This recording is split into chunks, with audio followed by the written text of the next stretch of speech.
பாருங்க ஹிந்தி ஹிந்தின்னாங்களே உங்களுக்கு நல்லா தெரியும். இன்னைக்கு பில்டிங் கட்டுறது யாருங்க?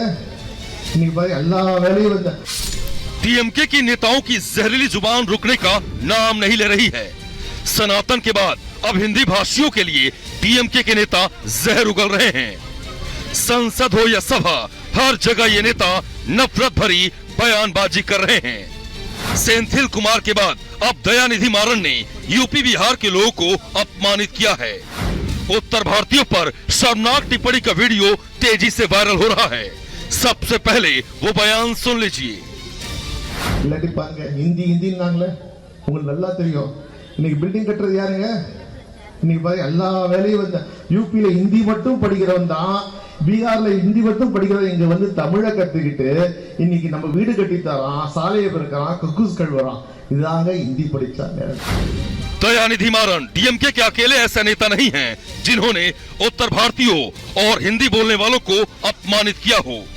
इससे पहले भरी संसद में डीएमके सांसद सेंथिल कुमार ने कहा था कि बीजेपी सिर्फ गौमूत्र वाले राज्यों में ही चुनाव जीतती है। Power of this BJP is only winning elections and mainly in the heartland states of Hindi and what we generally call as the Gomutra states.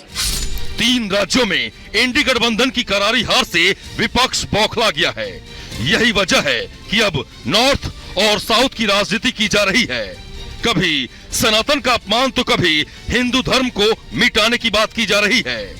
जहां गठबंधन के कुछ नेता देश में मोहब्बत की दुकान खोलने की बात कहते हैं, लेकिन शायद वो भूल जाते हैं कि उनकी दुकान में नफरत का पकवान तैयार हो रहा है। हम सब लोग जो है इसकी निंदा करते हैं और इस तरह के बयान से दूसरे राज्यों के नेताओं को चाहे कोई दल में हो बचना चाहिए। और हम अपेक्षा भी करते हैं कि दूसरे राज्य के जो लोग हैं बिहार और यूपी का भी सम्मान करें। इस तरह की बात नहीं होनी चाहिए। उत्तर प्रदेश से और बिहार से हिंदी भाषी पूरे देश में काम करने के लिए जाते हैं और कोई भी काम छोटा नहीं होता, काम तो सारे बड़े होते हैं और काम सबको करना चाहिए। अब उन्होंने किस परिप्रेक्ष्य में कहा, पूरे परिप्रेक्ष्य को जानने की आवश्यकता है। भारतीय जनता पार्टी के लोग हर चीज का वितंडावाद फैलाते हैं। बिहार और यूपी के लोगों के अपमान पर जहां तेजस्वी सिर्फ निंदा करते हैं, तो वहीं कांग्रेस के नेता बड़ी ही बेशर्मी के साथ सरकार के पुराने वादे गिना रहे हैं। ये कोई पहला मौका नहीं है जब इंडी गठबंधन के नेताओं के जहरीले बोल सामने आए हों। इससे पहले तेलंगाना के सीएम रेवंत रेड्डी ने बिहार के डीएनए को गाली दी थी। डीएमके सांसद ए राजा ने सनातन की तुलना एड्स और कुष्ठ रोग से की थी। डीएमके नेता उदयनिधि स्टालिन ने कहा कि सनातन को खत्म करना जरूरी है। समाजवादी पार्टी के नेता स्वामी प्रसाद मौर्य ने कहा था कि हिंदू धर्म नहीं धोखा है। विपक्ष के जहरीले बोल पर बीजेपी हमलावर है। सनातन और उत्तर भारतीयों के अपमान को लेकर बीजेपी राहुल गांधी, अखिलेश यादव और विपक्ष के हर उस नेता से सवाल पूछ रही है जो इंडी गठबंधन में रहकर सत्ता में आने का ख्वाब देख रहे हैं। दयानिधि मारन से तो बाद में पूछूंगा, पहले तो कांग्रेस बताए जिसके नेतृत्व में इंडी गठबंधन है, और दयानिधि मारन और उनकी पार्टी उस गठबंधन की सदस्य है। कांग्रेस बताए कि क्या वो इनके इस बयान से सहमत है। दयानिधि मारन लगातार उनकी मानसिक स्थिति खराब हो गई। बिहारी एक अस्मिता है। बिहार ने इस देश का गोल्डन एरा दिया है, मगध हमारा, और मगध ने पूरे देश पर राज करके एक स्वर्णिम काल इस भारत को दिया है। जैसे जैसे लोकसभा चुनाव नजदीक आ रहा है, इंडी गठबंधन के नेता अपना बड़बोलापन दिखा रहे हैं। देश को 2 हिस्सों में बांटकर सियासी रोटी सेकने की चाह को बीजेपी ने आड़े हाथों लिया है।